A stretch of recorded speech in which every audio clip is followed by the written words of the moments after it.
Hello and welcome you all on my YouTube channel JK Academy India. In this video, we will go through the test performed on the transformer. So let's start the video. All transformers are tested before placing them in the field.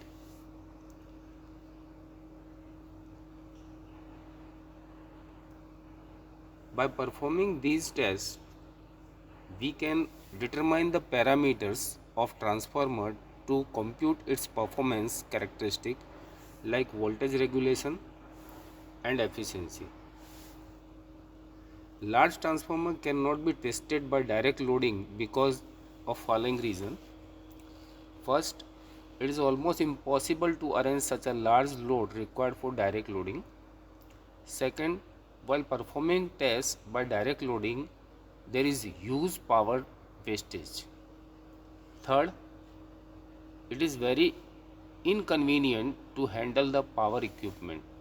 Therefore, to furnish the required information, open circuit and short circuit tests are conducted conveniently without actually loading the transformer.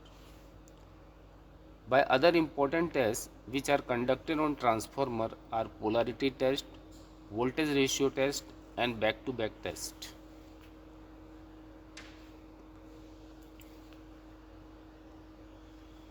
Polarity test is performed to determine the terminals with same instantaneous polarity of the two windings when terminals are not being marked. The relative polarities of primary and secondary terminals are required to be known for first, interconnecting two or more transformers in parallel. Second, connecting three single phase transformer while doing polyphase transformation of power. Third, connecting winding of same transformer in parallel or series.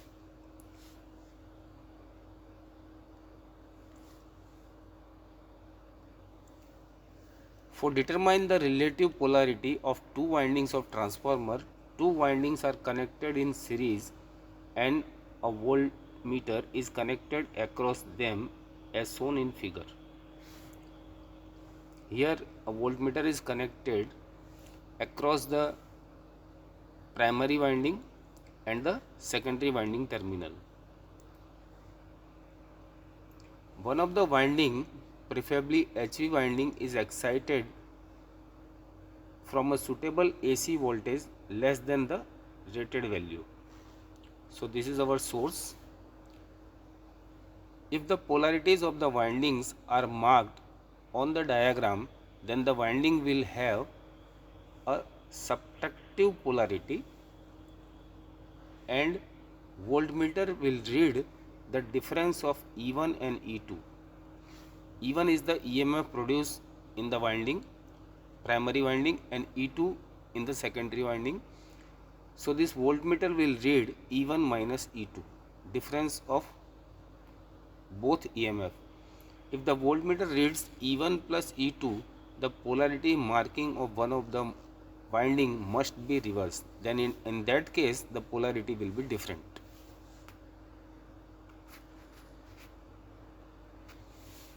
While performing polarity tests, subtractive polarity method is preferred over additive polarity,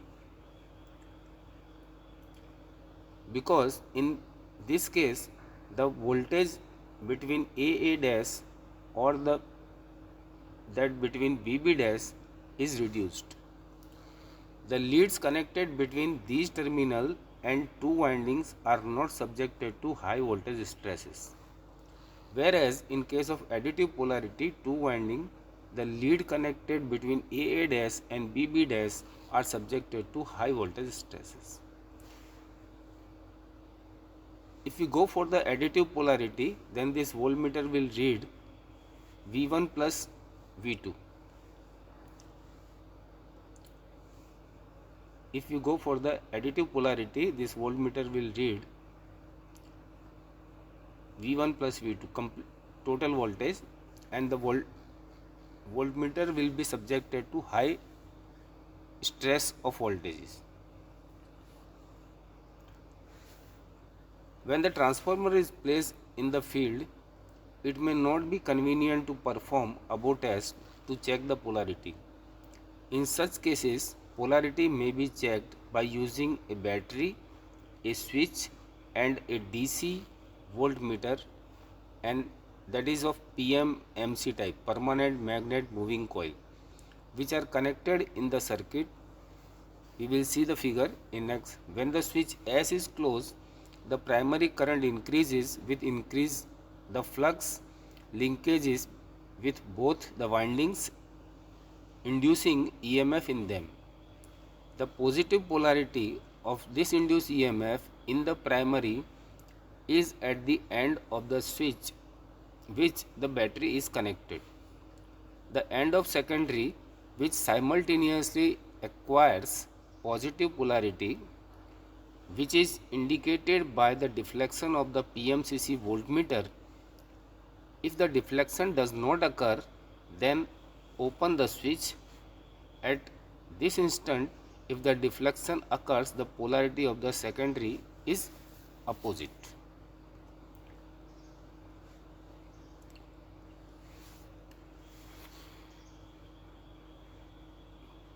PMCC type voltmeter which are connected in the circuit as shown this.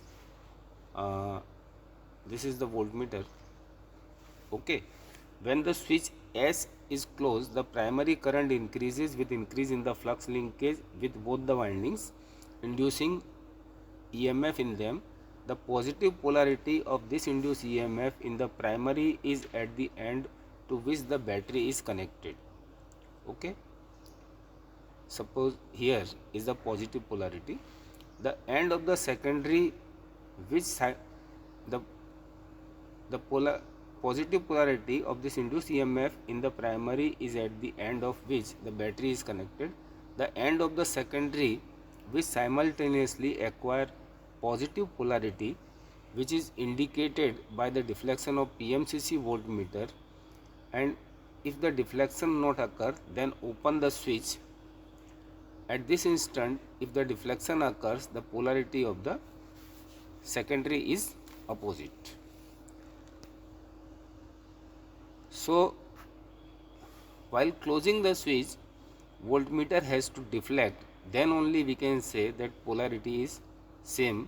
Otherwise, there is no deflection in the voltmeter, the polarity is different. Now, the voltage ratio test. The true voltage ratio is based upon turns ratio of the two windings of a transformer. In case the two voltages are measured at no load, their ratio is almost equal to true value. Similarly, if the primary and secondary current are measured on short circuit, the ratio gives true ratio, particularly if the transformer has the leakage flux and the low reluctance. So that ratio will be V2 by V1 and it should be equal to I1 by I2. Now, open circuit test or no load test. This test is carried out at the rated voltage to determine the no load losses or core loss or iron loss. It is also used to determine no load current I0, which is helpful in finding the no load parameters like exciting resistance R0, exciting reactance X0 of the transformer. Usually this test is performed on low voltage side of transformer. All the measuring instruments such as voltmeter, wattmeter, ammeter are connected in lower voltage side, or you can say the primary. The primary winding is then connected to the normal rated voltage V1 and frequency as given on the nameplate of the transformer. The secondary side is kept open, connected to a voltmeter to measure the voltage induced. Since the secondary high voltage winding is open circuited, the current drawn by the primary is called no load current I0, measured by the ammeter. The value of no load current I0 is very small, usually 2 to 10% of the full rated load. The copper loss in the primary is negligibly small and no copper loss occurs in the secondary as it is open because I2 is 0. Therefore, wattmeter W0 only represents the core loss or iron loss for all practical purposes. These core losses are constant at all load. The voltmeter V, if connected on the secondary side, measures the secondary voltage V2. The ratio of the transformer reading V2 by V1 gives the transformation ratio of the transformer.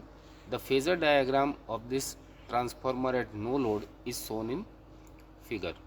We have already seen that in our previous video that the I0 is the total current which is responsible for the iron losses in the transformer, and iron losses remain constant in the transformer whether it is operating at no load or full load. Now W0 is the wattmeter reading, V1 is the voltage reading, I0 is the ammeter reading. So the power Pi equals to W0 and it will be V1 I0 cos phi 0. So from this power factor will be W0 upon V1 I0.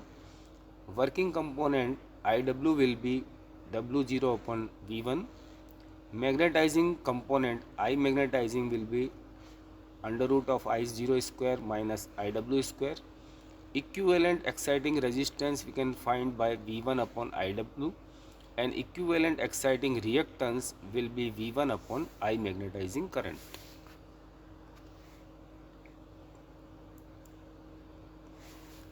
The iron losses measured by this test are used to determine transformer efficiency and parameter of exciting current of a transformer.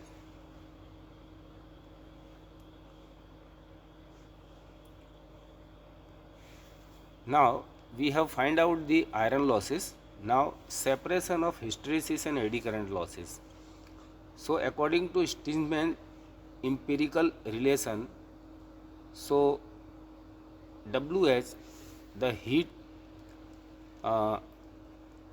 loss due to hysteresis will be KH VF B to power 1.6, and eddy current loss will be KE T square V F square B square. If the thickness of laminations and volume of the core is kept constant, these losses will depend upon the supply frequency and maximum flux density. Hence, WH equals to P F B to power 1.6 and WE will be Q F square B square, where P and Q are new constants for transformer. EMF equation is given by the relation this. Therefore, Bm is directly proportional to E by F or V by F, as other values are constant.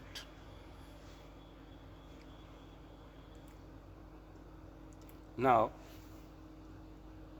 Pi upon F equals to A plus Bf, where A and B are the other constant.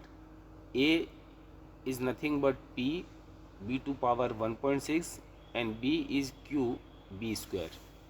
The value of constant AB can be determined by performing open circuit test on the transformer at different frequencies by keeping ratio V by F constant at every instant. While performing this test, the applied voltage V and frequency F are varied together by adjusting the excitation and speed of the alternator respectively, which supplies power to transformer. At every step, take the reading of frequency meter F and wattmeter Pi, plot a graph F and Pi upon F. It will give a straight line curve as shown in figure. So this is Pi upon F and this is F.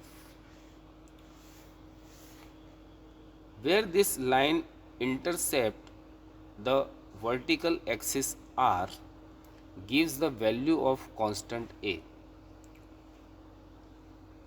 This is the value of R. Vertical axis gives the value of constant A. So this will be the value of A. Whereas the slope of the line gives the value of B.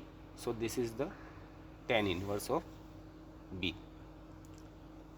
Knowing the value of A and B, we can separate the hysteresis and eddy current losses. Now the next test is short circuit test. This test is carried out to determine the following. One is the copper loss at full load or at any desired load. These losses are required for the calculation of efficiency of transformer. Then second is the equivalent impedance ZES and ZEP, resistance RES and REP, and leakage reactance XES and XEP. Means ES means refer to the secondary and EP means refer to the primary of the transformer, refer to the winding in which measuring instruments are connected. Knowing equivalent resistance and reactance, the voltage drop in the transformer can be calculated and hence regulation of transformer can be determined. This test is usually carried out on the high voltage side of transformer. A wattmeter W, voltmeter V and ammeter A are connected in high voltage winding, say secondary. The other winding is then short circuited by a thick strip or by connecting an ammeter across the terminal, as shown in figure. We will see the figure in next slide. A low voltage at normal frequency is applied to high voltage winding with the help of an auto transformer so that full load current flows in both the windings measured by ammeter A and A dash. Low voltage is essential, failing which an excessive current will flow in both the windings which may damage them. Since a low voltage, usually 5 to 10% of the normal voltage, is required to the transformer winding, therefore the flux setup in the core is very small, about 1/30th to 1/8th of the normal flux. The losses are negligibly small due to low value of flux, as these losses are approximately proportional to the square of the flux. Hence, wattmeter WC only represents the copper losses in the transformer winding for all practical purposes. The voltage applied V to SC is measured by the voltmeter V, which circulates the current I to SC, usually the full load current, in the impedance ZES of the transformer to the side in which instruments are connected. So this LV side winding is short circuited. One ammeter is connected to read the current flowing through it. This is the ammeter in low voltage side, high voltage side, and voltmeter reads the voltage applied to the winding. Wattmeter reads the reading of power consumed, and this is the phasor diagram of the short circuit test. And this is also we have seen our previous videos. Now full load copper loss of the transformer PC equals to I2 FL square upon I2 SC into WC. So I square RES will be WC. Equivalent resistance referred to secondary, RES equals to this. The phasor diagram shows that I2SC ZSC equals to V2SC. Therefore, equivalent impedance referred to secondary will become V2SC upon I2SC. and equivalent reactance of the secondary we can calculate by this formula.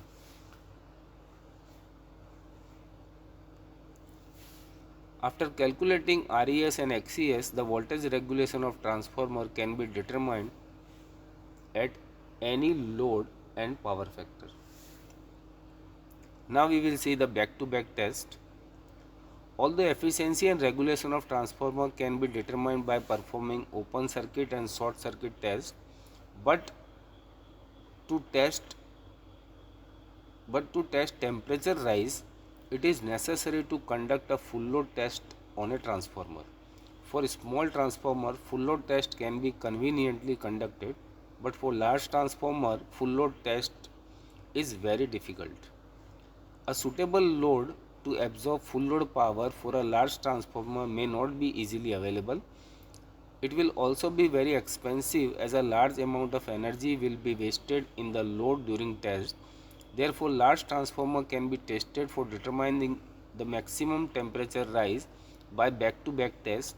This test is also called regenerative test or Sumner's test.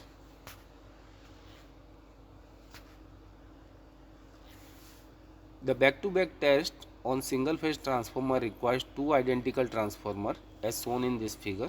These are the two identical transformers. Shows the circuit diagram for back-to-back test on two identical single-phase transformer T1 and T2. The primary winding of the two transformers are connected in parallel. You can see this. This is called parallel connection, and supplied at rated voltage and rated frequency. A voltmeter, ammeter, wattmeter are connected to the input side. This one, and this one.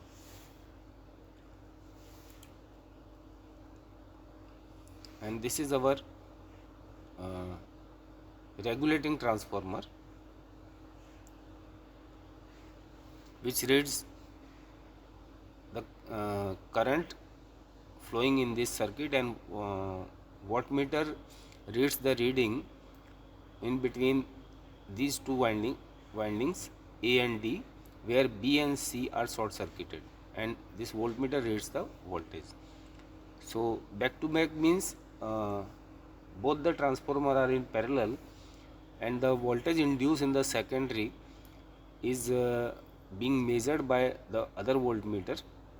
Okay, let's see. Next, the secondary windings are connected in series with their polarities in phase opposition, which can be checked by voltmeter V2. The range of this voltmeter should be double the rated voltage of either transformer secondary. In order to check the secondary windings are connected in series opposition, any two terminals, say B or C, are joined together and the voltage is measured between the terminal A and D. If the voltmeter V2 reads 0, the two secondary windings are in series opposition and terminal A and D are used for test. If the voltmeter reads a value approximately equal to twice the rated secondary voltage of either transformer, then secondary windings are acting in the same direction, then terminal A and C are joined and terminal B and C are used for this test.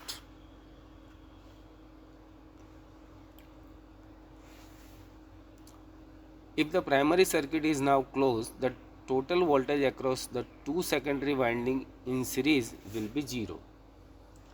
There will be no current in secondary winding. The transformer will behave as if their secondary windings are open circuited. Hence, the reading of W1 gives the iron losses of both the transformer. A small voltage is injected in the secondary circuit by regulating transformer, as we have seen in previous figure. Excited by the main supply, the magnitude of the injected voltage is adjusted till ammeter A2 reads the full load secondary current. This secondary current produces full load current to flow through the primary winding. This current will follow a circulatory path through the main bus bar as shown by the dotted line. The reading of wattmeter W2 will not be affected by this current. Thus, wattmeter W2 gives the full load copper losses of two transformer, both the transformer. The emitter A1 gives total no load current of two transformer. Thus, in this method, we have loaded the two transformer to full load, but power taken from the supply is that necessary to supply the losses of both transformers. The temperature rise of the transformer can be determined by operating these transformers back to back for a long time, say 48 hours, and measuring the temperature of the oil at periodic intervals of the time, say even 1 hour. Thanks for watching the video. Okay, take care and goodbye.